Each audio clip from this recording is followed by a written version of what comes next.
Olá, estudante, tudo bem? Meu nome é Fernando, eu sou professor de História e hoje nós vamos ter a primeira aula sobre a construção do Brasil República. Nessa aula, nós iremos abordar 3 habilidades do CBC, que é o Currículo Básico Comum do Ensino Médio. A primeira habilidade é identificar e analisar, por meio de dados quantitativos, dados censitários na forma de gráficos e tabelas, impactos do processo de industrialização, urbanização, imigração, sobre a organização do trabalho e práticas sociais e políticas. A segunda habilidade é identificar, através dos mesmos meios, gráficos e tabelas, a preponderância da cafeicultura sobre os outros setores da economia brasileira. E, por fim, a outra habilidade, analisar as diferentes formas de sobrevivência dos libertos. Então, você pode perceber que as 3 habilidades, elas conversam sobre a construção da sociedade brasileira ali no início da República e a relação da construção dessa sociedade com a economia da época. Então, essa relação do trabalho, de como que as pessoas no cotidiano eram influenciadas pela organização das atividades econômicas.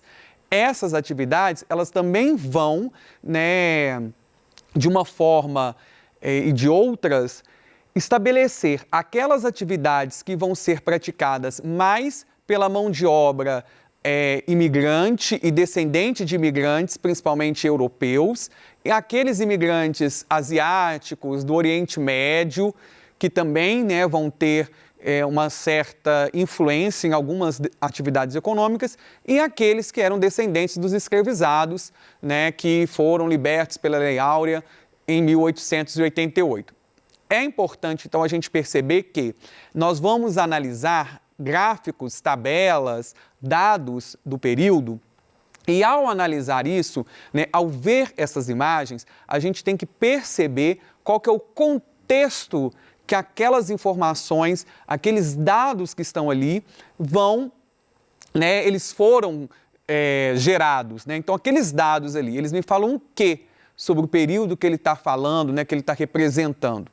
Bom, então, nessa aula, a gente vai desenvolver isso tudo e a gente tem aqui o primeiro gráfico, a primeira tabela, que é o quê? O valor de escravizados. Então, neste momento aqui, o que nós temos? Nós temos como que o valor do escravo, aqui está o valor da moeda, aqui está o período, a partir de 1800, a partir do início do século XIX. Como que o valor do escravizado ele vai crescendo e depois ele vai diminuir. Perceba que o valor ele cresce, chegando ao seu ponto máximo entre 1855 e 1859. Então, é um momento que a gente está a menos de 10 anos da proibição do tráfico de escravos, é o momento em que esse valor cresce muito. E nós temos daqui também esse processo aqui, que é o crescimento mais vertiginoso do valor do escravizado.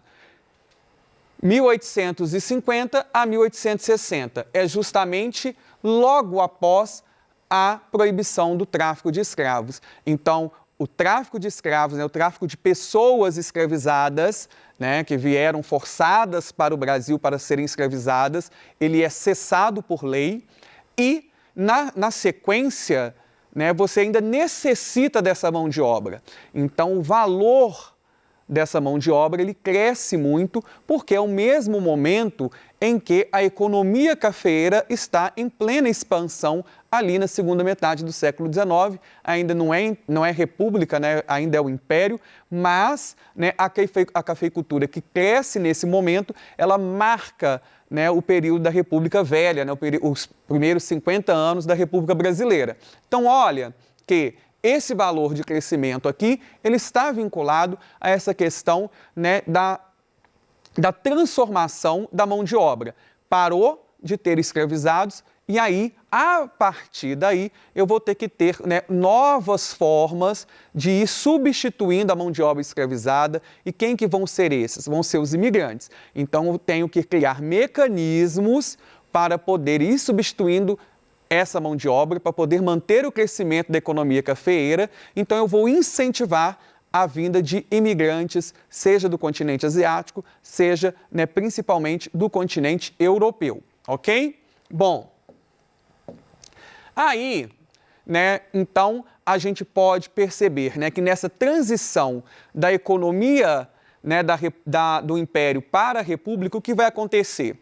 A economia brasileira, ao instalar-se a República, ou seja, no final do século XIX, encontra-se plenamente integrada ao capitalismo internacional através da divisão internacional do trabalho. O que é essa divisão internacional do trabalho?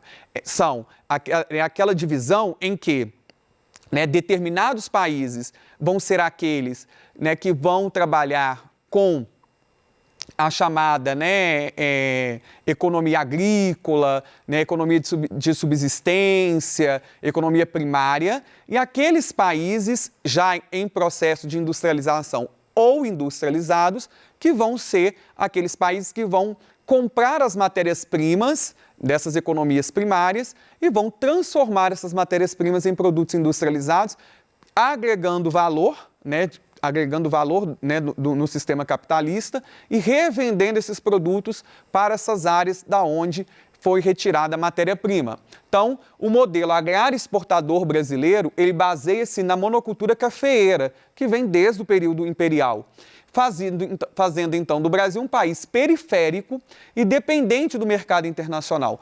Logo, o contingente de mão de obra, ele está vinculado de alguma forma à atividade cafeeira, seja, né, os escravizados e descendentes de escravizados e a imigração, né, europeia, que também vai vir substituir essa mão de obra, também vai trabalhar dentro da economia cafeeira.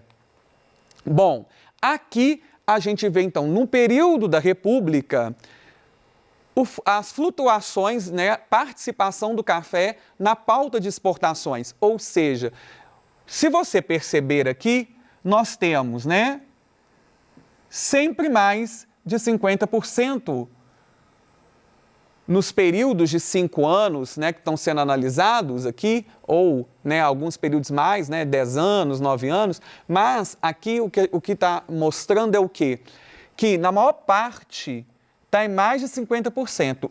A exceção é o período da Primeira Guerra Mundial. Então, enquanto o mundo está na Primeira Guerra Mundial, você tem uma queda da participação do café na economia brasileira, né? no contingente, né, de volume negociado de produtos.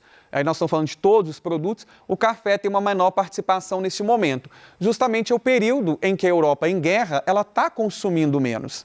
Então, ela está comprando menos. E também a Europa, em guerra, ela também está deixando de vender mercadorias, de vender produtos para os outros países. Então, você tem a necessidade da economia se diversificar para poder, né, suprir as demandas de consumo daquelas regiões do planeta que não estão sendo afetadas diretamente pela guerra. Então, aqui a gente tem, né, um afetamento indireto da guerra no contexto econômico brasileiro. Menor produção de café, porque você vai ter um aumento da diversificação de atividades econômicas no Brasil para poder ir substituindo a produção europeia, né, aquilo que antes era importado da Europa e que agora precisa ser, né, produzido aqui no Brasil para dar, né, vazão às necessidades de consumo da população brasileira. Então, tirando esse momento, você vai perceber o quê? A grande presença do café na economia brasileira. Então, lá,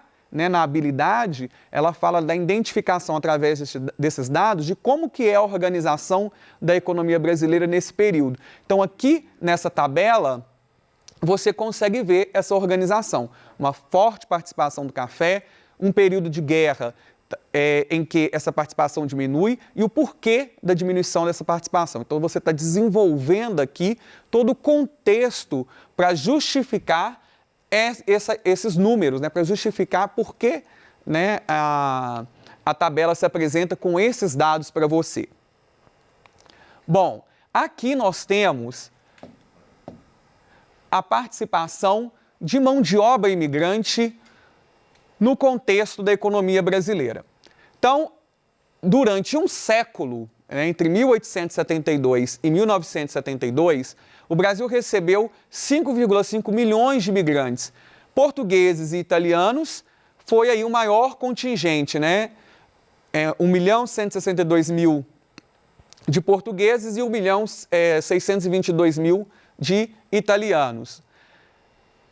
Que, então, essas duas nacionalidades representam 60% do contingente, né, de imigrantes, espanhóis, japoneses, libaneses e sírios, ali com 130 mil. Então, a gente consegue perceber aqui um grande contingente de mão de obra europeia que vai entrar nesse processo. E é uma mão de obra que foi incentivada a vir para cá.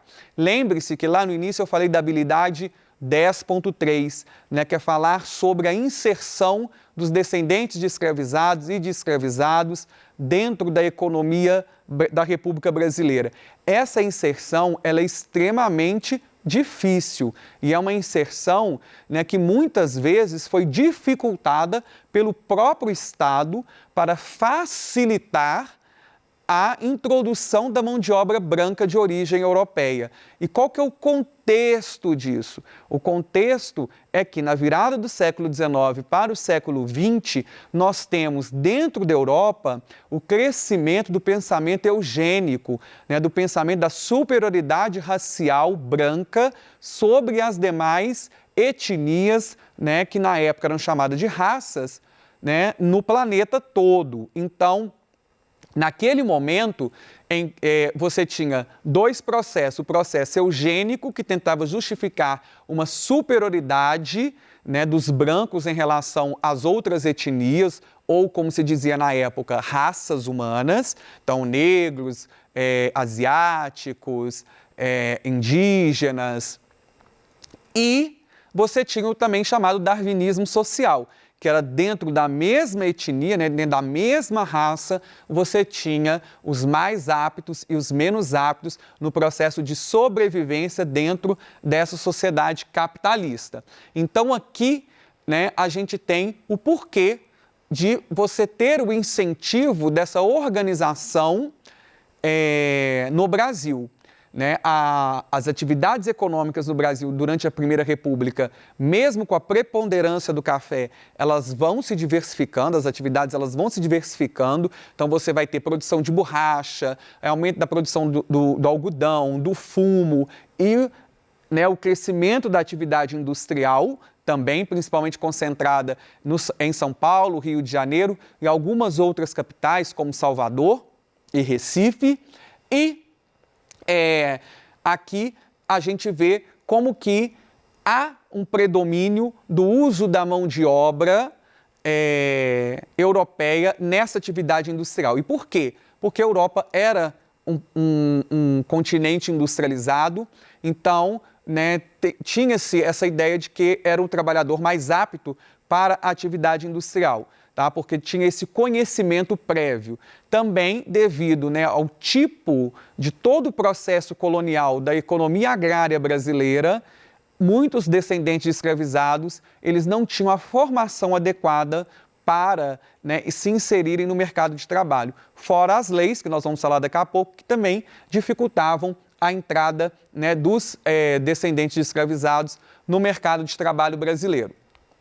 Bom, aqui então a gente tem, né, o processo de crescimento da industrialização no Brasil, como que a indústria ela vai se inserindo dentro da economia brasileira e aumentando a diversificação de atividades econômicas.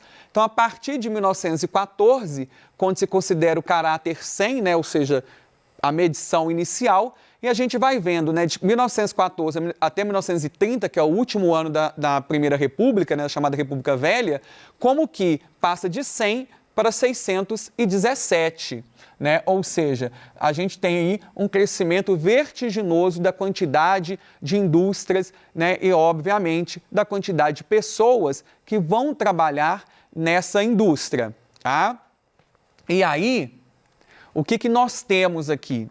na sequência, a gente tem uma obra, né, da Tarsila do Amaral chamada Os Operários, para a gente mostrar também a composição étnica, né, a etnografia da classe operária brasileira. A Tarsila do Amaral, ela tenta trazer essa ideia, né? Então você vê aqui que, se você pensar na economia cafeeira da transição Império-República, a maior parte dos trabalhadores era de negros. Agora você vê, né, uma composição muito mais heterogênea. Então você vê, né, as figuras aqui com, né, fisionomia negra, asiática, parda, branca e, né, esse contingente maior de pessoas brancas está vinculado também à questão da especialização do trabalho. Bom, junto com a diversificação industrial, lá na habilidade 2, né, a gente pensar analisando tabelas, né, na habilidade 10.2, a gente tem aqui a questão das greves de trabalhadores. Então você vê, né, o custo de vida com salário 100 a 100, e aqui em 1915 o custo de vida já é 108 e o salário 100. 116, 101, 128, 107, até chegar em 1921, custo de vida 167, salário 158, mostrando o quê? Que o salário, né, ele não dava condições para os trabalhadores de ter, né, acesso aos itens básicos da sobrevivência, que é o custo de vida. Logo, né, as greves justificavam-se dessa forma, né, por melhores condições de trabalho e por melhores salários. Ok? Bom, e aqui nós temos, né, leis para entender como o Estado brasileiro excluiu os negros após a abolição. Então, o Brasil assina a Lei Áurea em 1888, aboliu o trabalho escravo, mas, ao mesmo tempo, né, políticos adeptos da eugenia, que era pseudociência, né, que via a miscigenação como uma peça de atraso no progresso, dominaram o debate em relação ao que fazer e que rumos o Estado brasileiro deveria tomar com relação aos negros. E o rumo foi esse, da exclusão. Tá?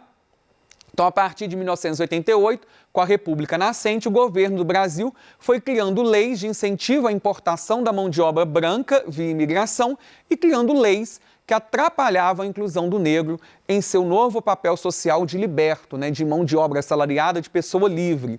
E aí nós temos, né, um decreto de 1878, por exemplo, que proibia, né, as pessoas que não fossem vacinadas de acessarem o sistema de ensino. E a população escravizada e descendente de escravizados não era uma população vacinada na época, porque a vacina não era de caráter obrigatório, não era de caráter público, né, e nem gratuito.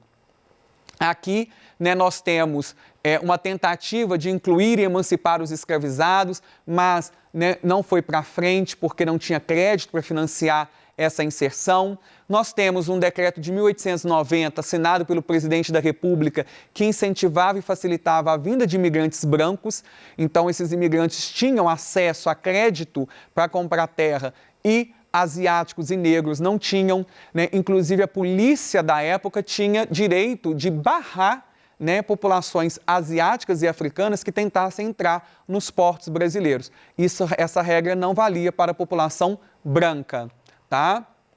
Então, aqui, né, um pedaço que fala justamente sobre isso. É inteiramente livre a entrada nos portos da República de indivíduos válidos e aptos para o trabalho, que não se acharem sujeitos à ação criminal do seu país, né, excetuados os indígenas da Ásia ou da África, que somente mediante autorização do Congresso Nacional poderão ser admitidos de acordo com as condições que forem, então, estipuladas. Ou seja, população branca, se não tem nenhum impedimento judicial no país de origem, entra livremente. População, né, dos outros continentes precisa de autorização específica para entrar no Brasil. Então, a gente tem outras leis, né, como, por exemplo, a lei que colocava, né, a capoeira, né, como de caráter proibitivo, né, que era chamada lei de vadiagem também, né, que era, o que era ser vadia? Qualquer pessoa que estivesse não trabalhando podia ser presa. Então, a polícia tinha um controle muito grande da população parda e não branca e negra dentro, né, das áreas periféricas das cidades. Então, dessa forma, a gente consegue perceber como que o Estado brasileiro foi agindo de forma, né, a impedir o acesso dessa população ao mercado de trabalho, dando condições para aquela população imigrante e descendente desses imigrantes que vinham da Europa pudessem aí crescer, desenvolver, né, criar raízes e criar riquezas dentro do país, eliminando então, né, excluindo a população que era descendente dos povos originários, né, os povos indígenas, e aquela população que era descendente também dos escravizados aqui, tá? Então, para tratar dessas habilidades, né, a gente tem que pensar o quê? Os dados estão apresentando para nós informações, mas a gente tem que entender que essas informações que estão nos dados, elas estão vinculadas ao contexto histórico desses dados, tá? Então, a gente tem que pensar muito bem nisso para poder desenvolver análise de acordo com, né, o entendimento do período que está sendo tratado por aqueles dados. Então, a gente falou de Primeira República porque a habilidade se tratava de Primeira República e também, né, a questão de analisar como que o Estado brasileiro foi excluindo a população não branca desse processo de crescimento e de construção da República. Então, a gente fica por aqui. Até a nossa próxima aula, quando nós continuamos a falar sobre a construção da República Brasileira.